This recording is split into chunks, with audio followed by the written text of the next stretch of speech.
आंदोलनामुळे केंद्र सरकारनं खाद्यतेलावर 30 ते 35% आयात शुल्क वाढवलं आणि क्रूड तेलावर 20%, पण त्याचा दरावर परिणाम फक्त 300 रुपये आला। 45 वरून सोयाबीन 47-48 वर गेलं, याच्यापेक्षा फार नाही, पण एका क्विंटलचा खर्च आमचा प्रत्यक्ष 7-7.5 हजार रुपये आहे। त्यामुळे खासगी बाजारामध्ये किमान 7,000च्या पुढे दर गेला पाहिजे अशी आमची मागणी आहे। त्याच्यासाठी सोयाबीन निर्यातीचा निर्णय सरकारने घेतला पाहिजे आणि सोयाबीन निर्यातीचा निर्णय घेतल्याशिवाय सोयाबीनचे भाव वाढत नाही, हा एक भाग।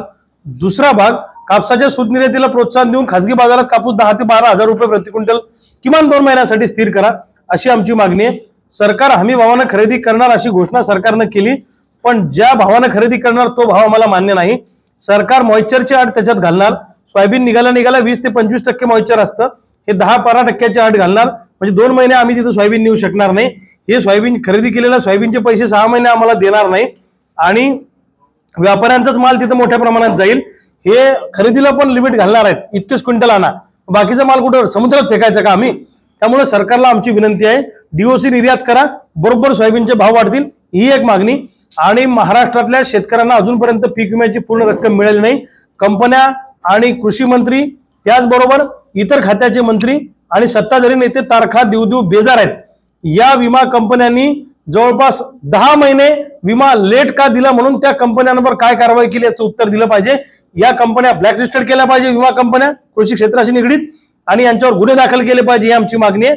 आणि दुसऱ्या बाजूला 12% व्याजाने शेतकऱ्यांना परतावा मिळाला पाहिजे, ही एक मागणी आहे। आणि महाराष्ट्रातला शेतकरी एकदा निवडणुकीच्या पूर्वी कर्जमुक्त करा, ही सुद्धा आमची मागणी आहे। या सगळ्या मागण्या घेऊन 2 दिवसानंतर या महाराष्ट्रामध्ये, मध्य प्रदेशमध्ये जसं आंदोलन सुरू आहे तशा पद्धतीचं आंदोलन या महाराष्ट्रामध्ये तुम्हाला दिसेल। सरकार हादरवणारं हे आंदोलन असेल। आता आमचा शेतकऱ्यांचा संयम संपलेला आहे। तिसरी आघाडी दिसतील का? मी शेतकऱ्यांच्या आघाडीमध्ये असणार आहे, मी शेतकऱ्यांबरोबर असणार आहे, लक्षात ठेवा। आणि माझ्याबरोबर जे राज्यामध्ये शेतकऱ्यांची तरुण पोरं आहेत, ही जनाधार असलेली मुलं आहेत, ज्यांच्या पाठीमागे पब्लिक आहे, ज्यांच्या पाठीमागे शेतकऱ्यांचा जनाधार आहे, अशा सगळ्या शेतकरी पुत्रांना घेऊन मी मोठ बांधण्याचा प्रयत्न करतो आहे।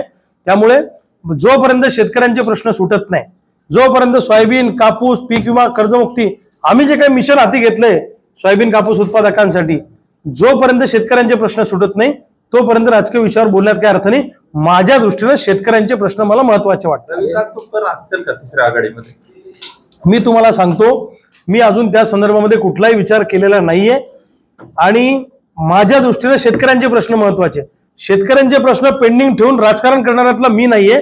माझ्या दृष्टीनं सध्या शेतकऱ्यांचं आंदोलन, शेतकऱ्यांचे प्रश्न महत्त्वाचे आहेत, ते संपल्यावर मग बघू राजकारणाचं काय। 23 तारखेला परली इथं शेतकऱ्यांसाठी मोठा आंदोलन होणार आहे, त्याच्यात तुम्ही सहभागी होणार आहे? 23 तारखेला आमचे सहकारी कुलदीपजी आणि इथले स्थानिक मंडळी सहभागी होतील।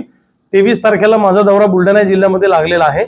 मी उद्या लातूर, धाराशिव या भागामध्ये आहे आणि महाराष्ट्राचा दौरा मी करतोय। या राज्यामध्ये प्रचंड मोठं शेतकऱ्यांचं आंदोलन येणाऱ्या काळामध्ये लवकरच 2-3 दिवसामध्ये सुरू होईल।